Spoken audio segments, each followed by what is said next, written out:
warahmatullahi wabarakatuh. A'udzu billahi minasy syaithanir rajim. Bismillahirrahmanirrahim.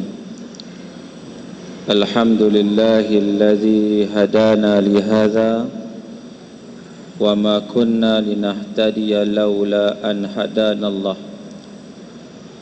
Ashhadu an la ilaha illallah wahdahu la syarika lah wa ashhadu anna Muhammadan abduhu wa rasuluh wa nusalli wa nusallim ala nabiyyil amin wa ala alihi wa sahbihi ajma'in.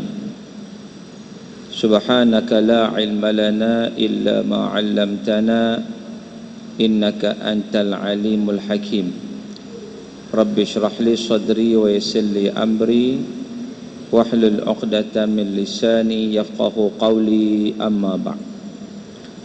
Tuan-tuan muslimin dan muslimat yang dirahmati Allah Subhanahu wa taala sekalian, alhamdulillah sama-sama kita panjatkan kesyukuran kita kepada Allah Subhanahu wa taala kerana dengan limpah dan kurnia daripada Allah Subhanahu wa taala kita dapat pada malam ini untuk kita beristiqamah pada malam yang ke-24 Ramadan. Kejap ya waktu yang berlalu, sedar-sedar kita sudah berada di penghujung Ramadan. Lagi beberapa hari lagi untuk kita melaksanakan pecutan yang terakhir, bak pelari pecut 100 meter. Kita mula dengan pecut dan kita berakhir lagi pecut sampai ke garisan penamat. Tuan-tuan yang dirahmati Allah, saya baru balik dari Tanah Suci Mekah minggu lepas. Saya tengok alhamdulillah pecutan di sana sangat hebat. Lagi dekat dengan 10 takhir Ramadan lagi ramai. Orang datang lagi ramai, lagi penuh masjid. Bila saya balik Malaysia tengok tempat kita lagi hujung Ramadan lagi kurang. Sana lagi ramai, sini lagi kurang. Mungkin hak kurang sini sebab pergi Mekah kot. Sebab tu sini kurang, sana ramai. Itu kita husnuzan, sangka baik. Maknanya hak sini ni kurang sebab apa? Sebab pakat pergi Mekah. Sebab tu Mekah ramai.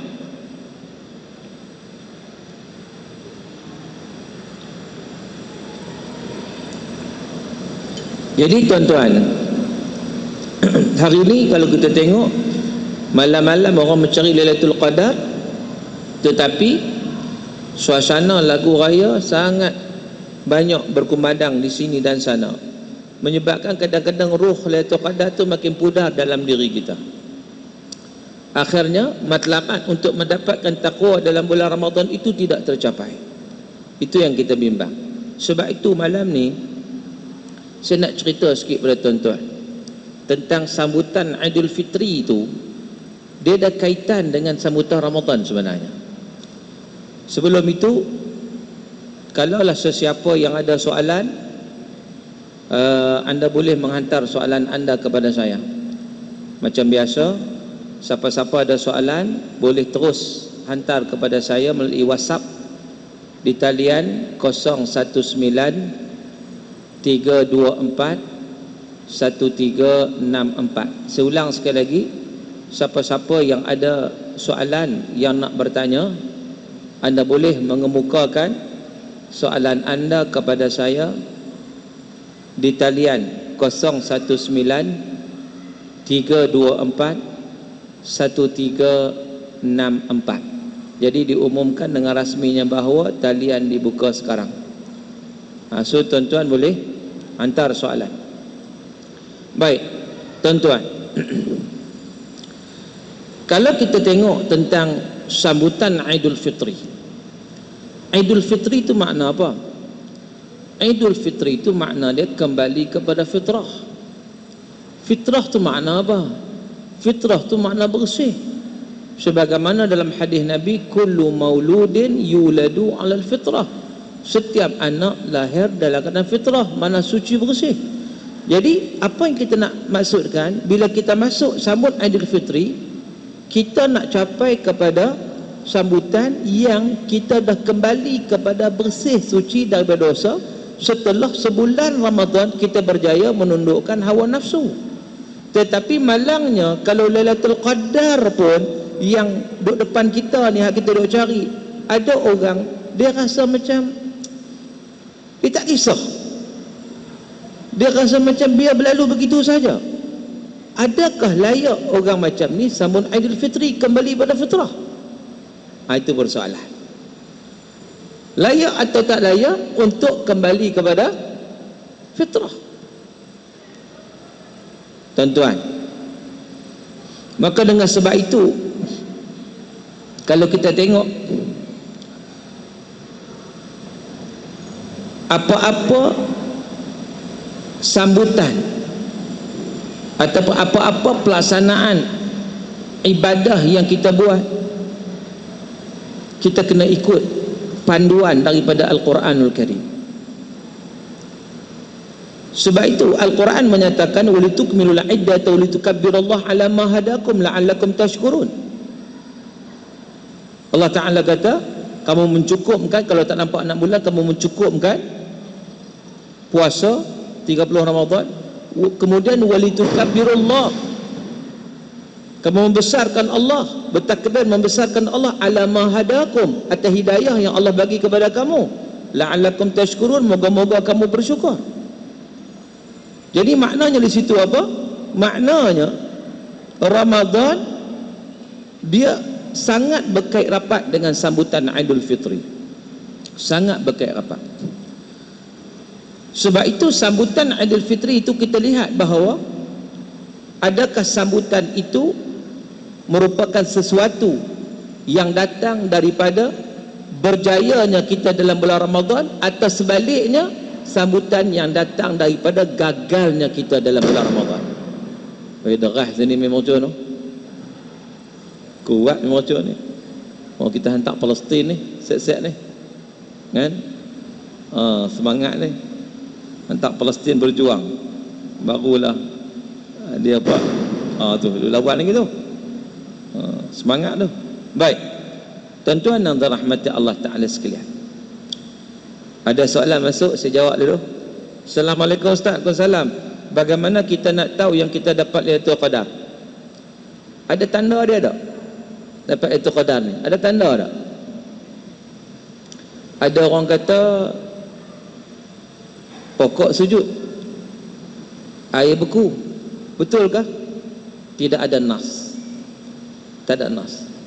Bila tak ada nas, tak semestinya pokok sujud baru Lailatul Qadar. Kalau kita tengok tak ada apa, macam biasa, tiba malam Lailatul Qadar, ya malam tu Lailatul Qadar. Nabi SAW sebut malam Lailatul Qadar ni malam yang hening, malam yang tenang. Bila kita sebut tenang ni perkara subjektif, tuan-tuan. Jadi maknanya di situ, sama ada kita nampak tanda atau tak nampak tanda, atau kita tak nampak apa sekalipun, kalau kita menghidupkan 10 malam yang terakhir, kita akan dapat Lailatul Qadar. Gitu je. Apa tanda kita dapat Lailatul Qadar? Kita makin khusyuk untuk beribadat kepada Allah. Kita rasa makin seronok datang masjid. Kita rasa makin seronok untuk meneruskan ibadat pada bulan Syawal contohnya. Maka itu petanda yang baik bahawa kita dapat Lailatul Qadar, insya-Allah. Sekaligus kita dapat ketakwaan di sisi Allah. Tetapi kalaulah berlalunya Ramadan, macam tu juga kita tak ada nak rasa apa pun, macam tu aja, maka berkemungkinan besar malam-malam yang tak akhir Ramadan tu berlalu begitu saja, kita tak dapat Lailatul Qadar. Amat-amat rugi. Tuan-tuan yang dirahmati Allah Subhanahu wa Ta'ala sekalian, ada orang tanya pula, dia kata Lailatul Qadar ni diberi pada orang tertentu saja kan? Dah, dia open pada semua. Allah nak bagi pada semua, tetapi dengan syarat orang yang nak kepada Lailatul Qadar dia akan dapat. Orang yang tak ambil indah, buat tak tahu, tak peduli, dia tak akan dapat. Tuan-tuan, dia sebenarnya kalau kita balik kepada asas, sebab apa Allah Ta'ala seru orang beriman ketika mana Allah memfardukan puasa? Allah sebut, ya ayyuhallazina amanu kutiba alaikumusshiyam. Wahai orang yang beriman. Sebab apa? Sebab hanya orang beriman dia akan nampak janji Allah. Dia akan nampak janji Allah yang Allah sebut Lailatul Qadri khairum min alfi syahr. Lailatul Qadar lebih baik dari 1000 bulan tu, dia nampak pahala dia besar. dia tidak akan meninggalkan peluang untuk mendapatkan ganjaran tersebut. Datang daripada mana? Iman. Tapi kalau keimanan kita kurang, kita tak mampu nak nampak. Sebab nampak ni bukan dengan mata kepala kita, tapi nampak ni dengan mata hati kita. Dia kena mata hati yang jernih. Mata hati yang jernih itu mata hati yang beriman kepada Allah Subhanahu wa taala. Jadi maknanya Lailatul Qadar ni tak mesti kita nampak tanda dah. Tambah kita saya rasa tak sesuai kalau nampak tanda. Tuan-tuan nak datang pula malam ni kan, nak tahajud kan. Balik-balik kita kata balik pukul 11 kita tidur, pukul 2 kita bangun, kita nak datang iktikaf di masjid. Kita pun dah pakai apa semua, mandi elok apa semua, pakai minyak wangi apa semua, nak start motor, keluar rumah nak start motor, tengok-tengok bukan pokok sujud, pokok duk babai ke tuan-tuan. Mari agak-agak nak main masjid ke tak main? Patah balik, tarik selimut, tidur sampai ke subuh. Maka dengan sebab itu, baik tak nampak apa tak apa kan? Dia boleh nampak kan? Baik tak nampak apa. Sebab itu benda ni tuan-tuan, kita kena ada ilmu. Ada ilmu kita tahu. Orang tak ada ilmu ni kadang-kadang dia anggap macam-macam. Dia anggap bahawa kena ada tanda yang dia nampak dengan jelas di mata dia baru dapat itu qadar. Kedok tak dapat. Kadang-kadang dia nampak benda pelik, tapi hak benda pelik tu adakah tanda Lailatul Qadar? Kan? Ataupun bukan. Jadi benda ni subjektif tuan-tuan. Baik. Assalamualaikum warahmatullahi wabarakatuh. Lailatul Qadar, apakah sememangnya amalan tertumpu kepada solat nafilah, ngaji, zikir? Apakah tidak okey jika menggalang kaji ilmu, jumpa gelandangan, dakwah manusia tepi jalan? Baik. Dia ni untuk mendapat ibadah kita digandakan oleh Allah Subhanahu wa taala. Apa-apa ibadah yang baik, yang soleh, kalau kita mengulang kaji ilmu tu pula bermanfaat, ya akan digandakan pahala kita ulang kaji ilmu tu selama 80 tahun. Tapi dengan syarat ilmu yang bermanfaat. Kalau dia jumpa gelandangan, untuk apa? Untuk memberi bantuan, bagi makan. Dengan dia bagi makan tu, ajak pula pergi surau, pergi masjid, solat subuh, dia pun ikut. Sebab dengan asbab makan ni orang mudah ikut kan? Jadi hasil yang dia buat itu pada malam tersebut, pahala akan digandakan selama 80 tahun. Jadi maknanya apa-apa amalan yang baik, apa-apa amalan baik, tapi jangan tinggallah solat, jangan tinggallah zikir, jangan tinggallah doa. Sebab itu khusus, di samping yang kita buat perkara-perkara itu, jangan tinggal perkara-perkara ini. Kalau kita tinggal rugi tuan-tuan. Sebab itu Aisyah ketika mana bertanya Nabi SAW, apakah amalan Lailatul Qadar? Nabi kata apa? Nabi ajar doa kan, Allahumma innaka afuun tuhibbul afwa fa'fu anni. Itu yang Nabi ajar. Baik. Jadi apa-apa yang baik, hatta kita dalam kuliah ni, dalam majlis ilmu ni, malam ni Lailatul Qadar contoh, ni pahala hak kita dapat akan digandakan selama 80 tahun. Contoh pahala duduk dalam majlis ilmu, dalam satu hadis walaupun dhaif, Nabi kata man ta'allama baba min ilmi, siapa yang belajar satu bab daripada ilmu lebih baik daripada dia salat sunat 1000 rakaat. Kena itu qadar, digandakan tuan-tuan 80 tahun. Subhanallah. Sebab apa penting ilmu? Sebab itu kaedah yang Quran bagi pada kita. Tuan-tuan, Lailatul Qadar ni, sebab apa Allah muliakan Lailatul Qadar? Itu satu persoalan yang kita kena fikir. Allah muliakan Lailatul Qadar sebab dia ada kaitan dengan Quran. Allah sebut inna anzalnahu fi lailatul qadr, sesungguhnya kami turunkan Al-Quran pada malam Al-Qadar. Jadi oleh kerana malam Al-Qadar diturunkan Quran, maka malam itu dimuliakan oleh Allah Ta'ala. Sebab itulah siapa-siapa yang berdamping dengan Quran, dia akan dapat kemuliaan di sisi Allah Ta'ala.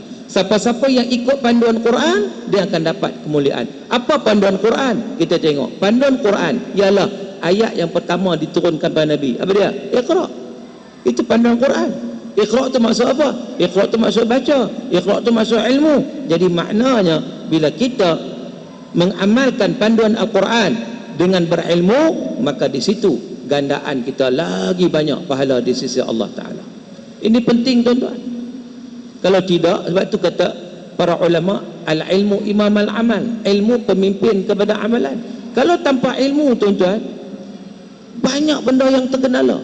Ni, saya dapat satu viral ni. Tadi saya dapat satu viral tuan-tuan.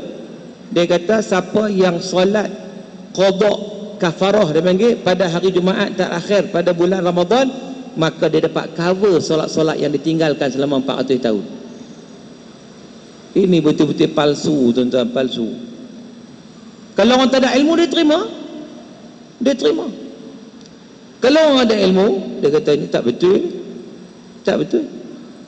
Sebab kita hari ini berhadapan dengan dunia fitnah, dunia viral, yang kebanyakan viral itu lebih banyak yang tak betul daripada yang betul. Ini cukup masalah. Cukup masalah tuan-tuan. Macam saya dapat 2-3 hari lepas satu viral.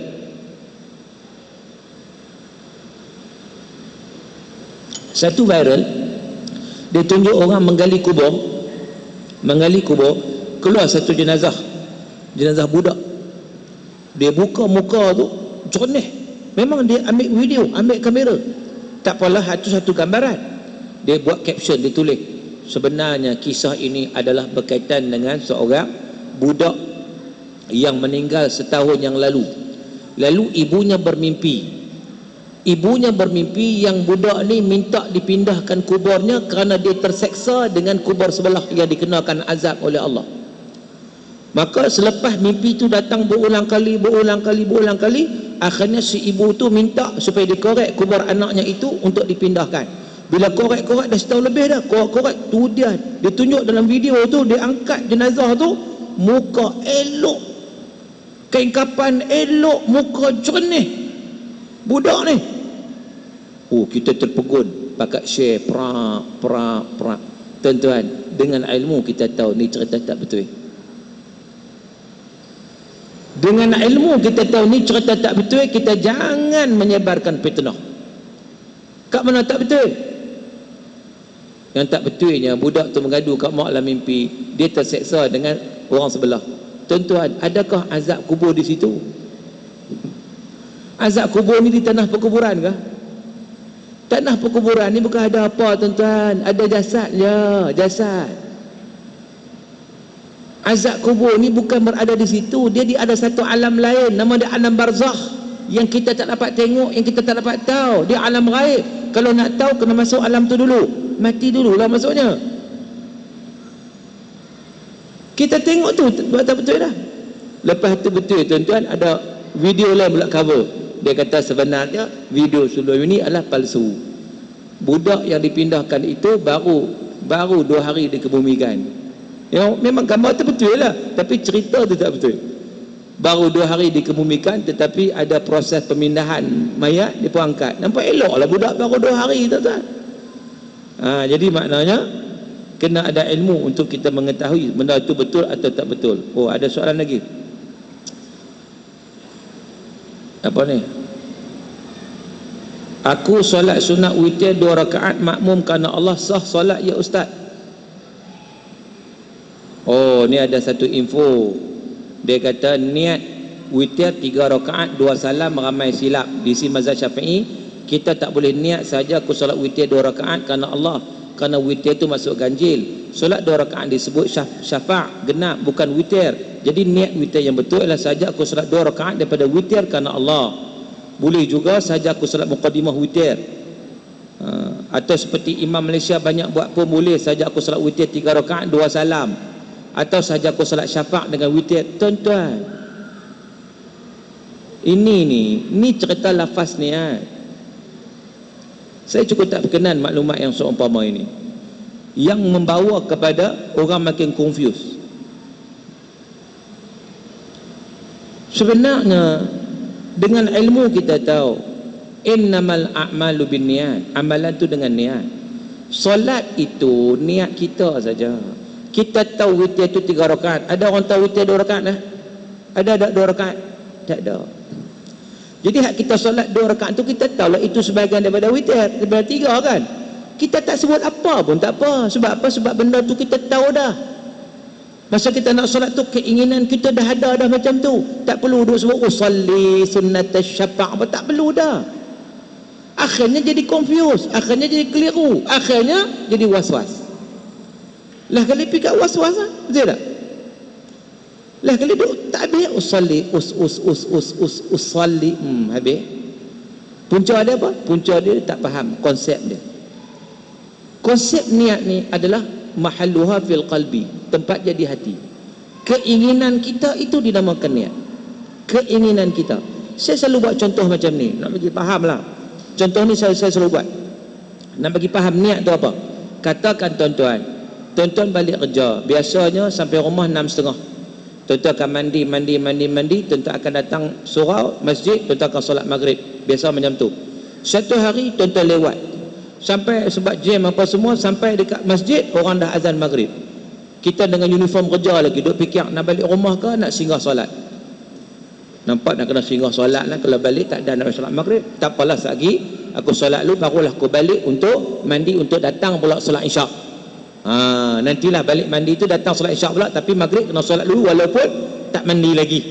Kita pun parking kereta, ambil uduk, bila masuk orang qamat, kita pun masuk dalam saf, usalli fardul isya'i 4 raka'atin ma'muma lillahi ta'ala, Allahu akbar. Kita sembahyang maghrib 3 rakaat.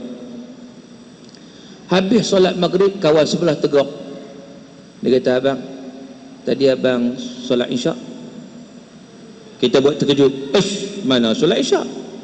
Isyak ni sagi saya balik mandi sampai pula, ni solat maghrib. Dak abang, tadi saya dengar abang niat isyak. Kita kata, dak, saya ni uniform kerja, saya solat maghrib, isyak dak lagi. Isyak ni sudah fikir lagi nak balik mai pula. Mandi dulu, ni uniform kerja ni maghrib lah. Oh, abang tak percaya ya, tadi saya rakam tadi. Ditekan balik rakaman, dengar kita baca usalli fardul isya'i 4 raka'atin ma'muman lillah ta'ala. Sah tak sembahyang maghrib kita? Sah tak salat maghrib kita? Saya nak tanya tuan, sah ke tak? Jawapannya sah.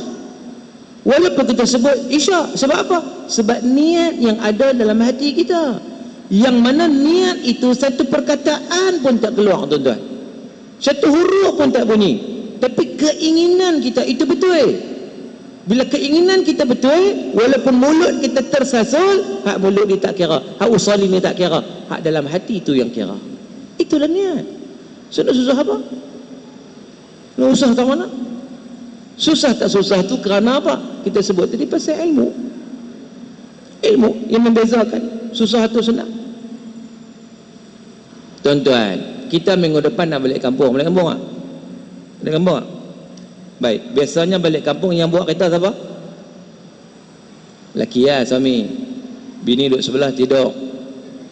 Sampai di rumah lagi dia paling letih. Abang peletihnya, dia tidur daripada mula sampai habis, tapi dia paling letih. Itu standard lah, standard. Lepas tu bila orang kata kat saya, orang kata, ustaz, pasal apa kita nak ambil jamak qasar apa? Dah kemudahan tempat sembahyang banyak. Dia isu musafir bukan kerana tempat sembahyang banyak, tidak. Dia isu kita merentasi jarak tu, kita letih tuan-tuan. Dia ada masyaqqah kat situ. Bukan soal kemudahan. Nak solat ni bukan nanti surau masjid, tepi jalan boleh solat. Dalam kaedah syaraknya Nabi kata innama ju'alatil ardi masjidah, dijadikan muka bumi itu sebagai masjid. So apa masalahnya kemudahan? Tak ada masalah. Soalnya bila mana kita merentasi jarak, itu mendatangkan masyaqqah. Walaupun naik kapal terbang sekalipun, naik kapal terbang duduk saja, penat tak? Penat tak? Macam bini ya, tidur kan, penat. Kita lagi penat bawa kereta. Bawa kereta tuan-tuan, kita nak buat apa? Dengar lagu, Allah, banyak lagu dengar. Nak berhenti R&R, orang penuh lagu tu. Kita bawa kereta pula mengantuk, malam pula. Kalau kita ada ilmu, kita sembahyang sunat atas kereta. Boleh ke ustaz? Boleh. Kiblat sembahyang sunat atas kenderaan masa musafir dikecualikan daripada kiblat. Berdasarkan hadis Nabi yang sahih, Nabi SAW ketika musafir, Nabi menunggang unta, Nabi menunaikan solat sunat duduk atas unta dengan tidak menghadap kiblat, ikut unta itu pergi mana. Maka dengan sebab itu jumhur ulama, para fuqaha mengistimbatkan daripada hadis ini, menyatakan mana-mana orang musafir dalam kenderaan, dia boleh solat sunat atas kenderaan secara duduk tanpa menghadap kiblat. Jadi bolehlah kita sembahyang dalam kereta. Contoh solat apa? Tarawih dah, witir dah, tasbih belum? Tasbih. Kita pun mendoa kita ni, usalli sunat at-tasbih raka'ataini lillahi ta'ala. Allahu akbar. Nak angkat tangan ke? Tak payahlah angkat tangan tu sunat, pegang steering wajib, tuan-tuan. Lepas steering mau masuk parit. Jadi angkat ni sunat. So tak perlulah angkat. Ana kena tahu hukum juga. Angkat ni sunat. So tak payah angkat, pegang. Allahu akbar, kita baca doa iftitah. Lepas tu kita baca Fatihah. Lepas tu kita baca surah. Lepas tu bacalah tasbih. Subhanallah, alhamdulillah, wa la ilaha illallah, wallahu akbar, wa la hawla wa la quwwata illa billahil aliyyil azim. 15 kali kita baca. Kemudian rukuk.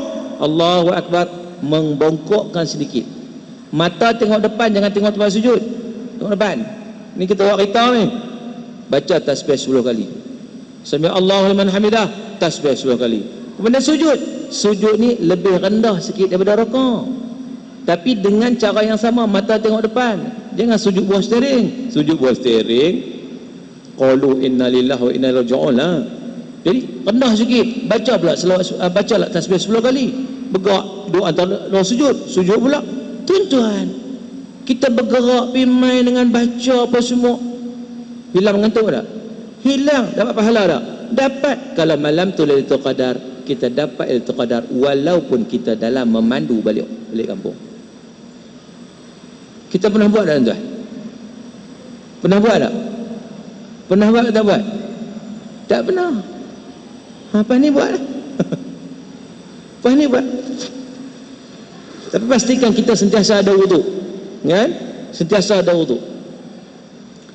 Naik balik kampung pula tu dia al-fat wal fire, ramai anak beranak tak tidur. Okey, buat solat jemaah lagi dalam kereta. Baru ni saya pergi Mekah, tuan-tuan.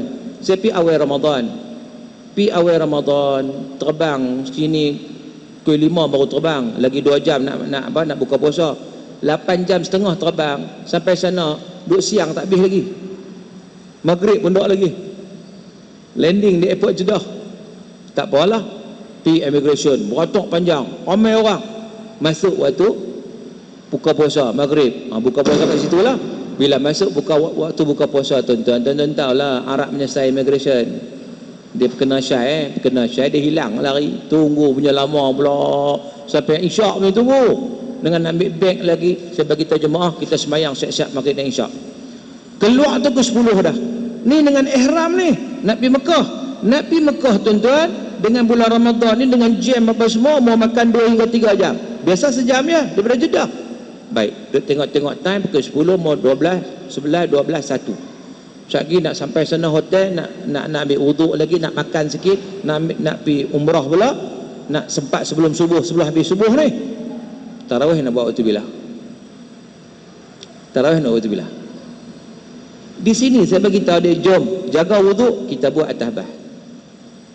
Maka dalam perjalanan Jeddah ke Mekah, selesai tarawih, alhamdulillah. Buat at-tahbah. Maka pakai terkejut, ustaz boleh ke? Ini saya nak ajak kata.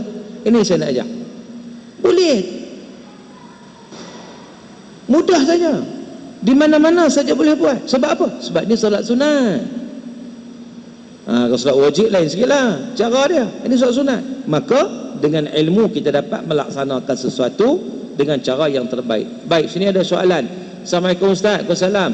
Bagi kaum wanita, mana lebih baik iktikaf qiyamul lail di masjid atau di rumah? Di rumah dia tak bagi iktikaf, tuan-tuan. Iktikaf di masjid. Iktikaf di masjid. Boleh tak orang perempuan iktikaf di masjid? Boleh. Apa dalil dia?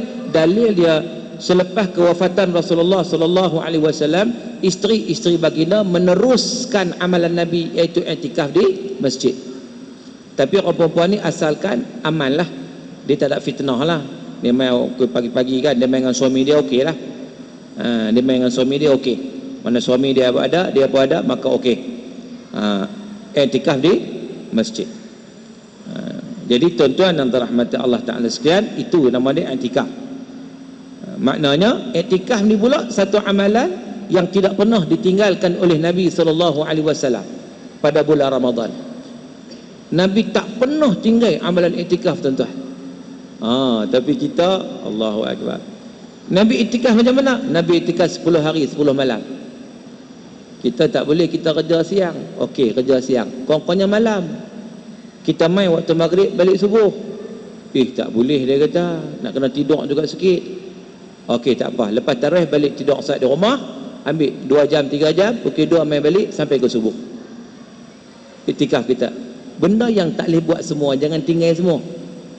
Kurang-kurangnya kita, bila kita iktikaf ni tuan-tuan, banyak benda yang akan kita buat. Kita boleh baca Quran, kita boleh solat sunat, kita boleh berzikir, kita boleh berdoa. Automatik, sebab kita iktikaf, kita fokus pada ibadat. Tapi awas tuan-tuan, ada orang dia iktikaf duk main handphone dia, duk tengok WhatsApp, kalau gitu tak payah, rugi je. Ada orang iktikaf pula pakat 4-5 orang, dia bersembang kat penjuru tu, sembang sampai ke subuh sembang. Iktikaf apa nama dia? Ada orang iktikaf pula dia main tidur je. Saya pernah tengok iktikaf orang, dia main dengan kelambu, semua tidur sungguh. La ilaha illallah, tidur sungguh sampai ke subuh. Dia tujuan iktikaf ni kita nak tafarruq lil ibadah, nak fokus pada ibadat sebenarnya. So tak kenalah konsep iktikaf tu. Baik. Itu juga iktikaf tu juga kita sebut tadi mesti berdasarkan kepada ilmu. Banyak benda tuan-tuan kena tapis dengan ilmu ni. Kita sambut raya, saya bagi contoh, sambut raya. Orang duk pergi ziarah kubur hari raya. Sunnah ke tak ada? Sunnah ke bukan? Boleh ke tak boleh? Ada orang dia beranggapan seolah lepas sembahyang raya sunat pergi ziarah kubur. Tu dia bersusun. Dia sebenarnya tidak ada satu ketentuan ziarah kubur pada mana-mana hari, tak ada. Hatta hari raya. Tidak ada anjuran daripada sunnah Nabi suruh ziarah kubur hari raya, tak ada. Dan tidak ada juga larangan daripada Nabi untuk ziarah kubur hari raya, juga tak ada larangan. So anjuran pun tak ada, larangan pun tak ada. Ikut suka kita lah nak pergi masa mana pun. Jadi kita pandai-pandailah pilih waktu yang sesuai. Janganlah waktu tengah ramai-ramai kita pun pergi, akhirnya tak dapat manfaat pun daripada ziarah kubur. Kan? Sebab saya faham bahawa sebab apa orang kita ziarah kubur hari raya, itu saya faham. Sebab apa? Saya nak tanya tuan, sebab apa orang kita ziarah kubur hari raya? Sebab semua adik-beradik balik. Itu sebenarnya. Kalau hari lain dia takut nak pergi seorang-seorang, tapi kubur seorang-seorang takut. Bila mai raya semua pakat balik. Bila pakat balik, itulah kesempatan nak pergi ramai-ramai, lega sikit, tak takut. Itu sebenarnya tuan-tuan. Tapi tak terikat kata sunat kalau lepas mai raya, tak. Ada orang tanya pula, wanita haid ni boleh tak berziarah kubur? Apa kena mengenanya haid tak haid? Bukan ada syarat pun nak masuk kubur tu nak kena bersih suci daripada hadas kecil hadas besar. Tak ada syarat pun. Kan? Jadi maknanya banyak isu-isu yang perlu ditegani berdasarkan kepada ilmu. Ustaz nak tanya, apakah ada tanda seorang itu diterima taubatnya? Apa makna taubat? Tabayatubu taubah. Taubat ni maknanya kita kembali ke pangkal jalan setelah kita melakukan dosa. Kita kembali kepada Allah. Apa tanda taubat kita diterima oleh Allah? Mana kita dah tak mengulangi dosa tersebut. Memang tinggal terus, tak ulang dah. Itu tanda taubat kita diterima. Tapi kalau dalam duk taubat, tiba-tiba kita buat lagi. Kemudian taubat balik, buat lagi. Taubat balik, buat lagi. Itu bukan taubat, itu taubat. Itu maknanya taubat kita masih lagi belum diterima oleh Allah Ta'ala. So nak cam diterima tak terima, maknanya kita pun jadi benci dah pada maksiat. Benci dah, tak mau dah. Kita duk buat maksiat tu kita tak mau dah. Itu tanda taubat kita diterima oleh Allah. Adakah amalan khusus di malam raya? Dia tidak ada amalan khusus malam raya. Cumanya kata para ulama, malam raya ni kata Al-Imam Syafi'i dalam kitab Al-Um, dia kata malam raya antara malam yang sangat mustajab doa. Jadi jangan kita lepaskan untuk peluang untuk terus berdoa dan buat ibadat macam biasa. Satu lagi kena ingat zakat fitrah, jangan lupa. Biasa kita ni lalah minit kan, macam khutbah hari ni pasal zakat fitrah kan, lalah minit. Itulah yang berlaku pada kita. Kena raya mengejut, kelang kabut lebih. Jadi maknanya malam raya ni Amalan khusus tak ada, tarawih pun tak ada, tetapi amalan sunat ni tetap ada. Nak tahajud tetap ada, nak witir tetap ada. Witir tetap ada malam raya tuan-tuan, tetap ada. Yang tak ada tarawih saja. Satu lagi amalan khusus, boleh kata khusus lah, ialah bertakbir. Bertakbir. Cumanya tak tahulah saya, kalau boleh kita menghayati lafaz takbir itu, barulah kita semangat. Takbir bagi semangat, sebab takbir itu takbir kemenangan tuan-tuan. La ilaha illallah wahdah sadaqa wa'dah wa nasara 'abdah wa 'azza jundahu wa hazamal ahzaba wahdah. Cerita apa ni? Kemenangan dalam perang Ahzab. Sebab tu takbir tu kena semangat. Allahu akbar, Allahu akbar, Allahu akbar. Macam tu. Tapi orang Melayu tak upaya. Orang Melayu ni sentimental. Allahu akbar, Allahu akbar, Allahu akbar. Nangis. Pasal apa? Balik rumah mak mentua. Kan? Sentimental tu kuat sangat orang Melayu ni. Sedangkan takbir tu ada unsur semangat, mencerita tentang kemenangan dalam jihad. Tak kena lembek patut semangat. Tuan-tuan dengar takbir Arab, walaupun dia tak ada lagu sangat, tapi semangat. Allahu akbar, Allahu akbar, Allahu akbar. Dia macam tu. Nampak kat jihad. Macam kita Allahu akbar, Allah. Diturun tu, dia naik, diturun tu, menyengit turun tu, hampir nak tertomoy. Jadi akhirnya jadi sedih. Pasal apa nak sedih? Kita pun tak tahu tuan-tuan. Jadi takat tu lah kot perbincangan kita. Malam ni banyak program saya tengok tu, dengan qiyamul lail lepas semua, kita pun nak ready dah. Dah 40 minit dah. Sedar tak sedar pun 40 minit. Kita ambil masa biasanya sekejap 20 minit je, ganda 2. Jadi mudah-mudahan insya-Allah Allah bagi kekuatan pada kita untuk kita beristiqamah. Baru malam 24 tuan-tuan, baru malam 24. Banyak hari lagi kita nak kejar, seminggu lagi kita all out insya-Allah, all out insya-Allah, sampailah kita layak untuk sambut Idul Fitri, kembali kepada fitrah insya-Allah. Wallahu taala alam wa sallallahu ala sayyidina Muhammad wa ala alihi washabihi wa baraka wasallam. Aqulu qawli hadza wa astaghfirullahal azim li wa lakum. Assalamualaikum warahmatullahi wabarakatuh. Bismillahirrahmanirrahim. Alhamdulillahirabbil alamin wassalatu wassalamu ala asyrafil mursalin wa ala alihi washabihi ajma'in. Allahumma ij'al jam'ana hadza jam'an marhuma wa tafarruqana min ba'di tafarruqan ma'suma. Allahumma faqihna fid din wa 'allimna ta'wil. Allahumma atina afdhala ma tu'ti ibadaka salihin. Rabbana atina fid dunya hasanah wa fil akhirati hasanah wa qina 'adzaban nar. Wa sallallahu ala sayyidina Muhammad wa ala alihi wa sahbihi wa baraka wa sallam. Walhamdulillahi rabbil alamin. Taqabbalallahu minkum.